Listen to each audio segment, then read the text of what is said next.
여러분 안녕하십니까. 경제현장 오늘 시작합니다. 한국은행 금융통화위원회가 기준금리를 연 0.75%에서 1%로 인상했습니다.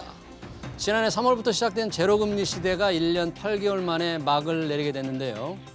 서민들의 이자 부담이 크게 늘어납니다.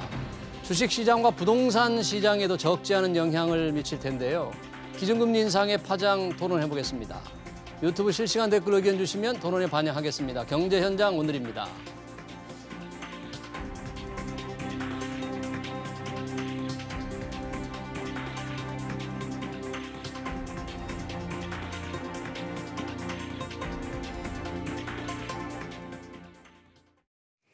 네, 한은의 기준금리 인상 동향, 파장, 영향 다 분석해 보겠습니다. 두 분 모셨습니다. 김대종 세종대 경학부 교수, 그리고 이인철 참좋은경제연구소장입니다. 두 분 어서 오십시오. 네, 반갑습니다. 안녕하십니까. 자, 한국은행의 기준금리를 오늘 올릴 거라는 게 시장에서 어느 정도 예상은 됐는데, 이인철 소장님, 네. 한국은행이 밝힌 인상의 이유 어떤 걸 들었습니까? 그렇습니다. 네. 당초 이제 전문가들의 예상대로 기준금리가 인상이 됐습니다. 연 1% 시대로 다시 회귀한 셈인데 만장일치는 아니었어요. 한 그래요? 명이 동결 주장이 있었습니다. 자, 그럼에도 불구하고 지금 금리 인상은 이제 예고됐었던 바가 있는데 물가 상승 압력이 워낙 높았습니다. 여기다 이제 집값 뛰죠. 가계부채가 이제 눈덩이처럼 불어나다 보니까 이런 이제 금융 불균형을 조금 해소하겠다. 그래서 이제 미국보다도 앞서서 선제적으로 대응하겠다라는 차원에서 기준금리가 결정이 됐고요.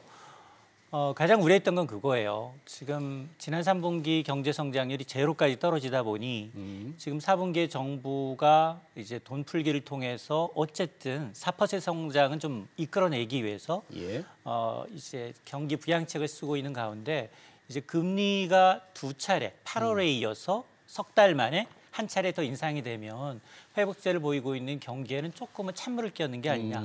정책 엇박자에 대한 논리였습니다. 그렇지만 그럼에도 불구하고 지금 이주열 총재는 여전히 금리는 좀 완화적인 수준이다. 이미 한번 또 올렸는데도 여전히 완화적이다. 그렇습니다. 네. 그러면서 이제 추가적인 금리 인상을 시도하고 있는데 아마 이제 대체적인 전문가들의 견해가 선거가 있거나 그리고 본인의 임기가 중첩되는 기간에는 통상 금리를 조정하지 않습니다.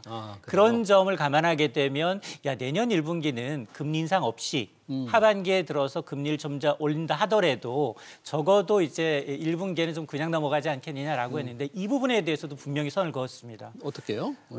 내년 3월에 대선이 있기 때문에 2월에 추가 금리 인상이 어렵지 않겠느냐는 전망이 있지만 물론 1분기 경제 상황에 따라 달라질 수 있겠지만 금리 인상을 배제할 필요는 없다라고 얘기를 했어요.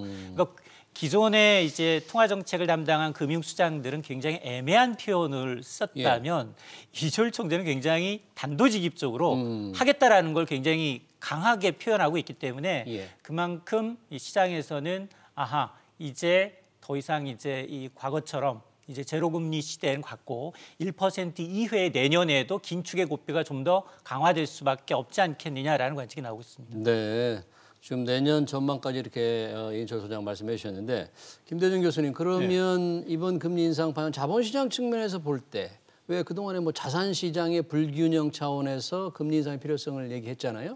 그런 측면도 많이 고려된 거겠죠? 예, 맞습니다. 저는 제일 큰 이유가 10월 달에, 11월 달에 미국의 물가가 6% 올랐고 중국의 생산자 소비자 물가 지수가 13% 올랐습니다. 우리나라는 이제 집값은 금년 20% 올랐고 임대료도 매년 20%씩 올랐어요. 문재인 대통령이 취임한 이후에 집값은 100% 정도 올랐고 임대료는 95%가 올랐는데 우리나라는 집 임대료에 대한 물가의 비중이 매우 낮습니다. 한 3, 4%밖에 안 되고 왜 그런가 하면 집을 가지고 투자한 것은 투자의 개념으로 봤기 때문에 반영이 안 되고 있고 임대료도 전체 가구의 한 1,800가구 중에서 몇 퍼센트의 샘플만 뽑아서 임대료를 물가에 포함되기 때문에 우리나라는 물가 인상률이 굉장히 낮은 편인데 미국은 전체 물가의 한 20%가 집값이 반영되어 있습니다. 그러니까 한국만 집값이 워낙에 그 물가에 반영되는 비중이 낮다 보니까 이게 이제 우리는 물가가 지금 3%, 4%밖에 안 되지만 미국만 해도 6%, 7%까지 나왔다. 저는 이제 한국은행이 기준금리를 올릴 수밖에 없는 가장 큰 이유 중에 하나가 우리나라 외환 보유고 관련 때문입니다. 외환 보유고. 예, 제가 이제 외환 거래 보유고 관련 그 표를 하나 가져왔는데 PPT 한번 보여주시면 한국은행의 외환 보유액 한번 봅시다. 우리가 네. GDP 대비 외환 보유고가 28%밖에 안 되고요. 네. 브라질도 이번에 기준금리를 올려가지고 7.5%입니다. 기준금리가 브라질이 예, 브라질 7.5%고 네. 알고 계신 터키는 이미 19%죠. 네. 지금 한번 보시면 그러니까 우리가 이제 97년도 IMF를 경험했는데 네. 아시아에서 우리나라가 외환 보유고 비중이 가장 낮습니다. GDP 우리가 대비. 예, GDP 대비 외환 지금 보유고 보시면 화면이 조금 좁아서 글자가 좀 한 30% 조금 안 되나요? 예, 28%입니다. 28%. 예, 이게 네. 이제 GDP는 작년 말 기준이고 만약에 금년에 2조 달러 정도 GDP를 확보한다 그러면 우리나라의 GDP 대비 외환 보유고는 22% 낮아집니다. 그러니까 이제 지금 현재 인도와 브라질, 브라질은 기준금리가 지금 7.5%고요. 네. 한국만 오늘 올려가지고 1.0이 됐습니다. 네. 그러니까 이제 정부가 지금 해야 될 가장 큰 일은 다음 달 말에 우리가 한미 통화 스와프가 만료가 됩니다. 한미 통화 수합 만료가 온다. 다음 달입니다. 다음 달. 12월 31일 날 만료가 오고 예. 만약에 이제 한미 통화 스와프가 우리가 600억 달러를 미국에서 스와프를 했는데 예. 이미 200억 달러를 소진했고 우리나라 전체 외환 보유고 4,600억 달러 중에 현금 비중은 6%밖에 안 됩니다. 네. 그러니까 이제 정부나 한국은행은 계속 우리나라가 충분한 외환 보유고가 있다고 얘기하지만 예. 우리가 기준금리를 올리지 않으면 우리나라에 투자된 외국인들이 주식을 다 빼나가는 겁니다. 주식과 채권에서. 그럴 가능성이 높은 상황이었어요. 그렇습니다. 그러니까 이제 신흥국에서 브라질이 바로 7.5%고 러시아도 7.5%입니다. 예. 그러니까 신흥국 중에서 유일하게 한국만 0.75%였고 가장 낮은 수준이었는데 이번에 0.2로 올렸고 계속해서 기준금리를 올리지 않으면 무슨 사태가 발생하는가 하면 예. 외국인들이 투자되어 있는 우리나라 주식시장에는 35%가 투자되어 있고요. 예. 채권에는 상당한 부분, 과반수 이상이 지금 외국인들의 투자 자금입니다. 그러니까 한국에서 기준금리를 올리고 채권 이자를 충분하게 주지 않으면 전부 다 빠져나간다는 거죠. 그래서 이제 우리가 보통 외국인 직접 투자라고 하는 것은 공장을 지어서 삼성이 어제 이제 반도체 공장을 미국에 짓기로 했는데 예. 우리 정부가 외국인 직접 투자, 네. 외국인들이 직접 공장을 지어서 투자하는 게 아니고 간접 투자만 들어오는 겁니다. 증시에 네, 자본시장에 주식과 채권에 들어오는데 이건 3일 만에 돈을 다 빼나갈 수 있는 거죠. 우리나라 전체 주식에 지금 35%가 외국인 투자되어 있고 채권 시장도 과반수 이상이 외국인들 투자입니다. 예. 그래서 결론은 뭔가 하면 한국은행에서 기준금리를 올리지 않으면 외국인 투자자금 다 빠져나가게 되는 거죠. 그런 그래서 우려. 그러니까 그걸 막기 위해서 한국은행이 기준금리 1.0을 올렸고 내년에도 계속 올리겠다. 미국에서 기준금리를 내년 6월 달에 0.25로 올릴 예정이라고 이미 얘기했거든요. 예. 그래서 저는 우리나라의 외국인 자금을 잡아두기 위해서는 기준금리를 코로나 이전에 기준금리가 1.25%였습니다. 그러니까 코로나 이전의 금리로 올라간다. 이렇게 말씀드릴 수 있죠. 그러니까 지금 우리 한국은행에서 내건 금리 인상의 원인이 이제 물가 상승에 대처하고 이 자산시장 불균형 문제, 성장과 물가 동향을 보면 현재 기준금리가 너무 낮아서 올린다고 했는데 우리 김대중 교수님 새로운 각도로 이 금리를 올리지 않으면 우리 자본시장에 들어온 외국인 돈이 빠져나갈 수 있으니까 이걸 딱 붙잡아두기 위해서라도 맞습니다. 예. 필요하다.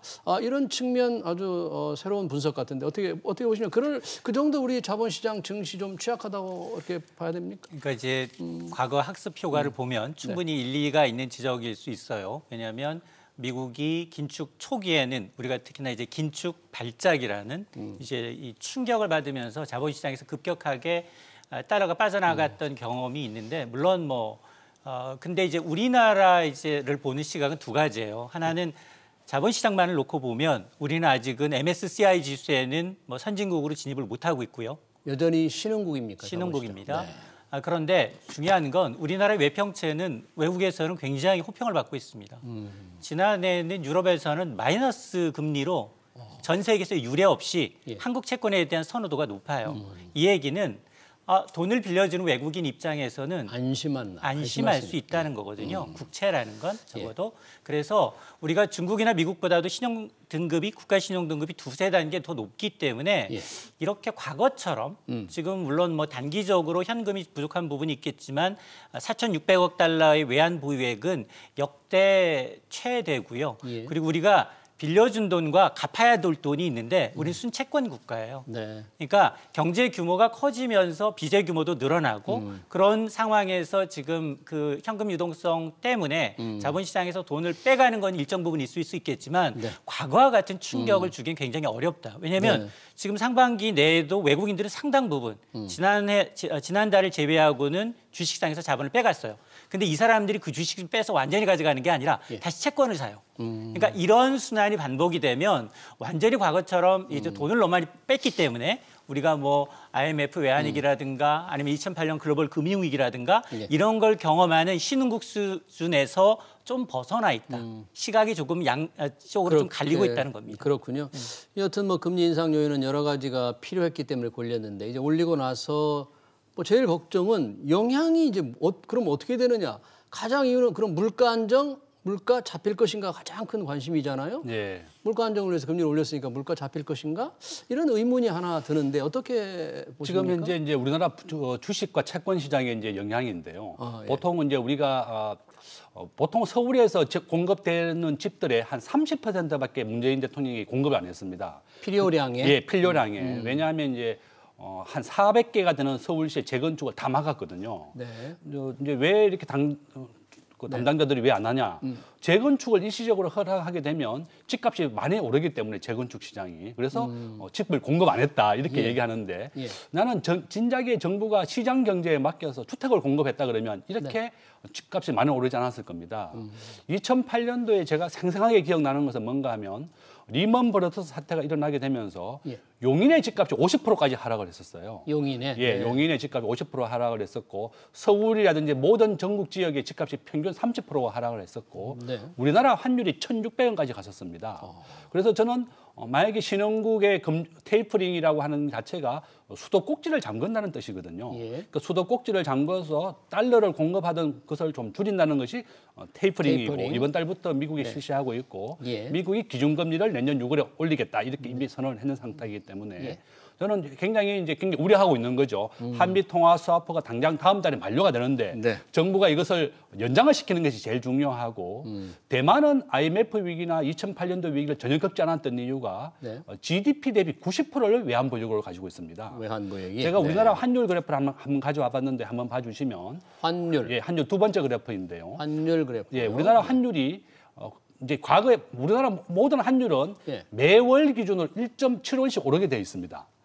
과거에 이게 지난 50년간 평균적으로 보니까 그렇게 올랐다는 네, 맞습니다. 얘기죠? 이게 이제 우리나라의 환율 보니까. 그래프인데 네. 1970년도, 60년대는 1달러에 한 300원 정도밖에 안 했었거든요. 그렇지만 이제 환율이라고 하는 것이 계속 상승 추세에 있고 예. 우리나라의 GDP라든지 우리나라 삼성전자도 그렇고 모든 기업이나 국가 경제가 계속 성장하기 때문에 환율은 계속 상승 추세에 있는 겁니다. 그래서 평균 매월 기준으로 1.75원씩 올랐습니다. 네. 그러니까 이제 2,000원까지 올랐을 때가 97년도 IMF 때 위기이고 1,600원까지 올랐을 때가 2008년도 금융위기 때입니다. 그래서 결론은 우리나라가 정부가 해야 될 가장 큰 일은 국제금융시장에서 한국의 원화를 안정시키는 건데 제가 계속 누누하게 이제 한국은행이나 정부에 우리나라 GDP 대비 외환보유고를 대만 수준으로 올려라 90%까지. 외환보유고를 더 올리자. 예, 우리나라는 논리군요. 지금 그 외환보유고 자체를 미국에 있는 한미 통화 스와프에 의존하고 있는 겁니다. 또 미국도 6개월씩 연장해 주다가 이번에 3개월만 연장해 줬어요. 그래서 3개월 이제 다음 달에 당장 만료가 되는데 정부가 빨리 한미 통화 스와프를 만료하는 걸 연장을 해야 되겠고 국제금융시장 안정시키는 것이 정부가 해야 될 가장 큰 일이다. 그렇게 또 말씀드리겠습니다. 그런 측면에서 이제 금리 인상이 됐다는 얘기인데 당장 이제 돈을 빌린 사람들 이번에 0.25% 올렸잖아요. 아까 지금 8월에 0.25%포인트 올렸잖아요. 그렇습니다. 그럼 우리 지금 가계부채가 뭐 1,800조 원을 넘으니까 그러면 이자 부담이 얼마나 이렇게 올라가게 됩니까? 오늘 한국은행이 실제로 이제 이 지난 8월 그리고 이제 오늘 두 차례 금리 인상을 통한 실질 이제 가계 대출자들의 이자 부담이 어느 정도 수준이냐. 이번 인상으로 1인당 한 30만 원 정도 뭐 지난 한 270만 원의 평균, 1인당 평균 270이었다면 이번과 이제 금리 인상으로 한 30만 원 정도라고 얘기를 하는데 그러나 이거는 표면적이고 개인 통계고 앞서 말씀해 주셨습니다만 지금 1,850조 원에 육박을 하거든요.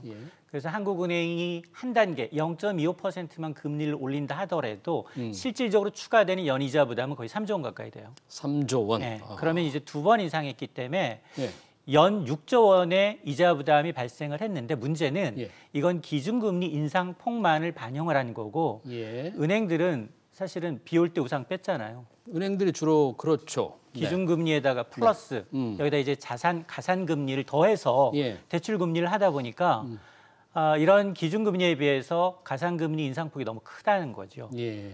아마 이제 내일부터 예. 은행들은 이제 이 기준금리 인상폭을 반영해서 예금금리와 대출금리를 비슷한 수준으로 올릴 것으로 보입니다. 예. 그동안 행태는 예. 지난 8월 기준금리를 한 차례 인상했지만 은행의 예금이자 인상폭은 예. 기준금리 인상폭의 절반도 안 되고요. 인색하게 조금 올린 조금 거예요? 올리고요. 반영을 제대로 안 해준 거죠. 반영을 안 한 예. 거죠. 대신에 대출금리는 3배 이상 올렸어요. 3배 이상. 그러니까 예대금리 차만 확 벌어졌겠네요. 10년 내 최고를 기록하면서 예. 아마 분기별 은행들의 이자 이익을 보면 거의 삼성전자급이에요. 자, 그래서 아마 지금 가장 나타나는데 지금 제가 가장 이 주목하는 부분은 장단기 금리차 스프레드가 좀 줄고 있다. 주로 이제 국채 10년물의 경우에는 우리의 경기 전망을 반영을 하는데 예. 이미 이제 이 지난달 2.4%를 돌파한 이후에 예. 점점점 상승폭이 좀 둔화되고 있는 반면 예. 그러나 이제 단기물이라고 할 수 있는 국고채 3년물의 경우에는 예. 지난달 연 2%를 돌파한 이후에 점점 격차를 줄여서 올 초와 비교하게 되면 장단기 금리가 1% 포인트 차에서 지금 0.4%로 줄었어요. 이 얘기는 뭐냐면 단기 금리는 바로 우리 이제 단기 금리가 오르면 대출 금리에 바로 영향을 미칩니다. 예. 특히나 우리의 대출 금리가 대부분 가계 대출이 한 4분의 3 가까이가 변동금리예요. 네. 금리 인상폭이 바로 반영되는 수준이거든요. 네. 자, 그러다 보니까 여기에다가 이제 은행들이 탐욕이 더해져서 네. 예대 마진차를 더 확대하게 되면 네. 오히려 서민들의 이자 부담은 더 커질 수밖에 없다. 그러니까요. 그래서 아마 지난 주말에 아마 이제 이런 대출자들, 소비자들의 불만이 고조되니까 그동안은 사실 금융당국의 입장은 한결같았어요. 네. 아니 은행의 예대 마진을 과연 어떻게 금융당국이 간섭할 수 있느냐? 간섭할 수 있겠냐? 이건 은행의 권한이다. 자율권이다. 맞는 얘기긴 한데 어쨌든 지금 얘기 나오고 있는 게 두 가지거든요. 네. 자, 그러면 어떤 식으로 그러면 이런 예대 마진차 확대를 견제할 거냐? 견제할 수단은 사실상 없습니다. 그럼에도 불구하고 가이드라인 2개를 제시한다면 예. 그러면 우대 금리를 다시 부활시켜라. 우대 축소했었던 금리를. 우대 금리를 다시 좀 확대하라라는 것과 또 하나는 금리나 요구권을 적극적으로 홍보해서 금리 인상기에 대출자들의 이자 부담을 줄이는 방안을 모색하라라는데 초기에는 네. 아마 초기에는 조금 은행이 반응할 수 있겠지만 그러나 이제 어차피 금융당국의 스탠스가 직접 개입은 어렵다라는 것을 확인했기 때문에 은행들의 아마 탐욕은 계속될 것으로 보입니다. 네. 저는 또 말씀드리고 싶은 게 예. 가상금리 부분입니다. 예. 우리가 이제 기준금리를 0.25로 올렸고 예. 이번에 0.25로 또 2호 추가해서 1.0이 되었는데 우리가 대출금리가 어떻게 정해지는가 하면요. 예. 기준금리가 1.0에다가 그다음에 코픽스 금리가 한 2.5 정도 될 겁니다. 코픽스. 금리. 그런데 코픽스 금리는 기준금리에다 한 1.5 정도를 더하거든요. 예. 그러니까 과거에 우리가 0.5%의 기준금리일 때 예. 코픽스 금리가 2%였고 예. 은행에서 마진을 남기는 가상금리가 1.5%입니다. 그래서 평균적으로 우리가 대출금리를 3.5%였는데 이번에 0.25를 2번 올렸기 때문에 적정한 그러면 가상금리를 1.5를 더한다 그러면 4.0이 돼야지 적정한 대출금리인데 예. 보통 이제 은행들이 이런 마진을 남기기 위해서 기준금리는 0.25밖에 안 올렸는데 이 가상금리 부분을 3배 정도 올리는 겁니다. 그래서 지금 대출금리가 5에서 6%까지 나왔고 예. 또 은행에서는 또 불만이 있는 거죠. 네. 정부가 이때까지는 집값에 대해서 70%, 80%까지 대출해주고 송영길 대표는 이번에 자기가 대표되면서 90%까지 대출을 해주기 위해서 내 집 마련을 하겠다 이렇게 도와주겠다고 했는데 가계부채가 이렇게 급증하게 되면서 정부도 이렇게 부동산 정책을 26번이나 했다고 얘기한 거와 마찬가지로 예. 이번에 DSR을 도입해서 대출에 대한 비율을 과거에 70%, 60%에서 40%로 줄여버렸습니다. 예. 그러니까 은행에서도 너무 억울한 거죠. 자기들이 작은 마진, 예. 가상금리 1.5% 이자를 남겨서 대출을 70% 해주면 적정한 이율이 남았는데 네. 대출 비율을 확 줄여버린 겁니다. 반으로. 그렇군요. 그러니까 네. 은행에서는 자기들의 마진을 좀 더 남겨야 되겠다. 즉 예. 과거와 같은 똑같은 이윤을 남기기 위해서는 대출 비중이 줄었기 때문에 이자를 더 올릴 수밖에 없다는 것이 은행의 변명이고 예. 또 이게 풍선 효과를 가져오는 겁니다. 이게 은행에서는 아무리 5%, 6%를 대출 금리를 빌리더라도 올리더라도 우리 개인들이 은행에서 돈을 빌리는 것은 필수제입니다. 그렇죠. 우리가 아무리 금리가 올라도 안 빌리고 집을 살 수는 없거든요. 그래서 전세 자금이든 일가구 1주택 자금이든 이것은 투기적인 목적이 아니고 순수하게 필요한 자금인데 이것마저 정부가 이렇게 과거에 얼마 전까지만 해도 전세 자금까지 대출을 막았었거든요. 네. 그래서 결론은 뭔가 하면 정부의 정책은 항상 일관성과 예측 가능성이 있어야 되는 겁니다. 그런데 정부가 이렇게 부동산 정책을 26번이나 바꾸고 또 집이라고 하는 것은 우리 경제학에서 아주 특수한 재화입니다. 이것을 공급 탄력성이 낮다고 얘기하는데요. 집은 지어서 공급하는데 10년 걸려요. 그렇죠. 그러니까 이제 김현미 국토부 장관이 뭐 빵이라면 구워서 공급하겠다고 그러는데 집이라고 하는 것은 아주 특수한 재화여서 집을 지어서 공급하는데 10년이나 걸리는 것을 미리 정부가 시간을 두고서 공급을 했어야 된다는 거죠. 그래서 결론은 시장 경제에 맡겨야 되는 것은 주택 공급은 안 하고 이제 금리에 대해서는 또 시장 경제에 맡기겠다. 그러니까 이제 저는 이거 자금이라고 하는 것은 필수제이기 때문에 정부가 이 가상금리에 대해서는 1.5% 적절한 통제를 하는 것이 필요하다 이렇게 말씀을 드리겠습니다. 네, 그런 어떤 의견들이 있어서 그런 건지 금융감독원이 이제 은행들의 예대 금리가 너무 크니까 이게 소비자들의 불만이 크잖아요. 그래서 조금 이게 눈을 딱 부라리니까 이번에는 예적금 금리를 조금 더 올리는 기준금리보다 더 올릴 것 같은 그런 더 유화적인 은행들이 제스처를 잠시 쓰는 것도 같아요. 오늘 아마 이제 한은의 어떤 이제 금리 인상 예고된 사안이긴 하지만. 연 1% 시대, 제로금리 시대는 막을 내렸다라는 기사 이후에 바로 나온 게 내일부터 은행들이 예금금리와 대출금리를 올립니다. 근데 예금금리 인상폭도 비슷한 수준이에요. 그러니까 당국의 눈치를 조금 보고 있는 게 거죠? 당국의 눈치를 보고 있는 게 아니라 소비자들의 눈치를 보고 있다. 그래요? 당국은 이미 이제 익스큐즈를 해준 상황에서 등 떠밀려서 사실 여신 담당자를 불러놓고 야 우대금리 손배지 마. 금리나 요구권 행사하도록 해. 근데 두 개 다 우스운 게 아까 이제 우대금리라는 건 아마 이게 은행권은 아마 거의 꺾기식으로 일반적으로 관행처럼 갖고 있어요. 그러니까 절대 을처럼 얘기합니다.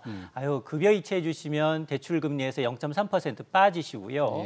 그리고 이 카드 새로 발급하셔서 월 60만 원 이상 써주시면 0.1% 또 내려드립니다. 아유 공과금 이체 많으시네요. 다른 은행 하지 마시고 요 은행으로 하시면 3건 이상 하시면 얼마 떨어뜨립니다.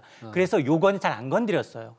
왜냐하면 이 부분은 안 건드렸었는데 이걸 축소하면서까지도 지금 예대 마진 확대했다라는 거거든요. 그러니까 이걸 복원시킨다 하더라도 얼마나 도움이 되겠습니까? 그러겠네요. 그러다 보니까 아마 이제 정부나 금융당국의 어떤 그 묵시적인 이제 허용 속에 아마 은행들은 당분간은 눈치를 보겠지만 그러나 이제 어차피 내년에도 또 금리가 인상되고 그런 걸 선반영해서 또 대출 금리가 움직이기 때문에 아마 대출 금리가 더 낮아지기는 굉장히 어려울 것으로 보입니다. 그렇죠. 또 추가로 내년 초에 인상 가능성을 이주열 총재가 아까 우리 이인철 소장 얘기한 대로 분명히 했으니까 뭐 대출 금리 인상 야금야금 계속 오를 것 같고요.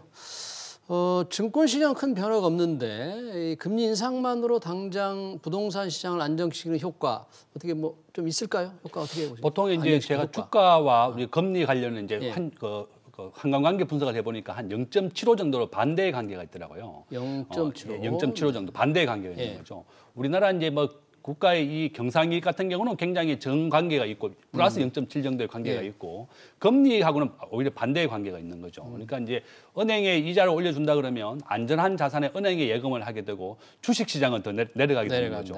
제가 이제 우리나라 주식시장 전 세계 경제 그래프를 하나 가져왔는데요. 글로벌 주식시장의 비중을 한번 봐주시면 지금 현재 전 세계 주식시장을 100이라고 했을 때 미국이 차지하는 비중이 60%입니다. 60%. 예, 이게 이제 지금 현재 기준인데 시가총액 글로벌 시가총액 보시면 미국이 60%고 한국은 1.6%밖에 안 되는 겁니다. 그러니까 이제 우리 국민연금이 주식 투자 비중이 60%가 미국이고 한국이 40%다. 이러한 적정한 비율을 본다 그러면 오히려 9대 1로 미국 주식을 더 많이 투자해야 되는 겁니다. 시가총액 비중으로 따져본다면 제가 그 94년도에 정권회사에 입사했었는데 그 당시에 1100포인트였습니다. 그러니까 30년이 지났는데 한국의 종합주가지수는 겨우 3000이다. 겨우 3배밖에 안 올랐는데 미국의 똑같은 기간에 나스닥 지수가 30배 올랐거든요. 30배. 애플이라든지 마이크로소프트 같은 경우 2,000배 올랐습니다. 30년간. 예, 30년간 기준으로. 결론은 뭔가 하면 우리나라가 기업하기 좋은 환경을 만들고 기업에 굉장히 기업을 우대하는 정책을 써야지 주가도 올라가고 국제금융시장도 반영이 되는데 지금 현재 기축통화라고 하는 것이 바로 달러입니다. 그러니까 지금 현재 서학개미가 계속 미국 주식을 많이 투자하고 그렇죠. 국내 주식 비중을 줄이는 이유가 바로 이런 이유다. 우리나라는 5년 전만 해도 2%를 전 세계에서 비중을 차지하다가 지금 현재 1.6%를 감소했는 거죠. 그러니까 전부 다 한국 주식보다는 미국 주식에 더 많이 투자하는 이유가 바로 이런 기업하기 좋은 환경을 만들지 못했기 때문이다. 이렇게 또 말씀드릴 수 있습니다. 방금 뭐 미국 주식시장에 우리 서학개미들 많이 투자하는 얘기를 했으니까 지금 인플레 관련해서 미국의 미 연준도 지난 공개된 11월 의사록을 보니까 일반적으로 시장에서 알려진 것보다는 금리를 조금 인상을 당길 수도 있다. 뭐 그런 표현이 들어가 있다면서요? 맞습니다. 사실은 파웰 의장은 그동안 늘 지금 인플레이션은 단기적이고 그리고 금리 인상 시점도 최대한 늦추겠다라는 시그널을 계속 줘왔어요. 그러나 정작 이제 이 FOMC 회의 의사록을 좀 보게 되면 위원들 내부에서는 지금 인플레이션 우려가 심각하고 이런 게 장기화될 가능성이 있기 때문에 긴축의 시점을 좀 앞당겨야 된다라는 목소리가 담겨 있습니다. 그리고 파웰 의장이 재지명됐어요. 내년 2월 임기 만료를 앞두고 그러면서 바이든 대통령은 또 시그널을 줍니다. 인플레이션 파이터가 되라. 지금 바이든 행정부가 지금 대외 정책을 비롯해서 대내외적으로 굉장히 지금 지지율이 떨어지면서 왜냐하면 그토록 물가보다도 싸다는 휘발유 가격이 2배 가까이 오르고 있죠. 생필품 가격이 오르면서 민심이 동요하고 있습니다. 자, 이러다 보니까 지지율 하락의 극약 처방으로 지금 다시 한번 이제 이제 중앙은행장에 이제 키를 맡겼기 때문에 그동안은 사실은 굉장히 소극적으로 이제 긴축을 해왔다면 파웰 의장이 굉장히 이제 적극적으로 이런 FRB 위원들의 의견을 반영해서 인플레이션 파이터가 될 가능성이 높다. 이 얘기는 지금은 이 1,200억 달러의 채권 이번 달을 시작으로 해서 150억 달러씩 줄이면서 채권 매입을 하겠지만 그러나 이조차도 2배 빠른 속도로 300억 달러 가까이 줄여가면서 내년 6월 이전에 테이퍼링을 마치고 그리고 금리 인상 수순을 밟을 수도 있다라고 보고 있거든요.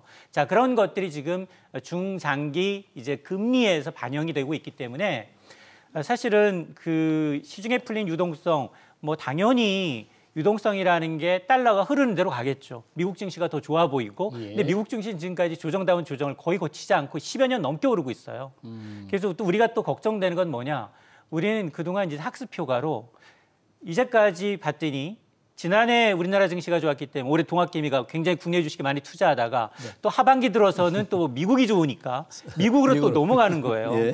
자, 그런 분위기가 지금 나타나고 있어서 늘 이제 과거가 정답은 아니다라는 거고요. 특히나 이 부동산의 경우에는 금리보다도 세제에 너무 민감해요. 세금에. 지금 종부세를 받아본 사람들이 지금 부동산 관련 이제 이런 사이트를 통해서 나타나고 있는 그 심리가 고가 아파트 1차만 한 채만 갖고 있어도 지금 연봉 수준의 종부세를 내야 하는 수준이에요. 그러다 보니 아파트와 같은 세제에 대출 계좌가 묶여 있는 게 아니라 상가와 같은 대출 계좌 좀 자유로운 곳으로 지금 움직이고 있거든요. 그러니까 늘 이제 부채를 한쪽을 막기 위해서 우리가 이제 부동산 정책이 실패한 것도 사실은 수요와 공급 정책을 무시한 투기고 야, 전세 사는 건 투기야.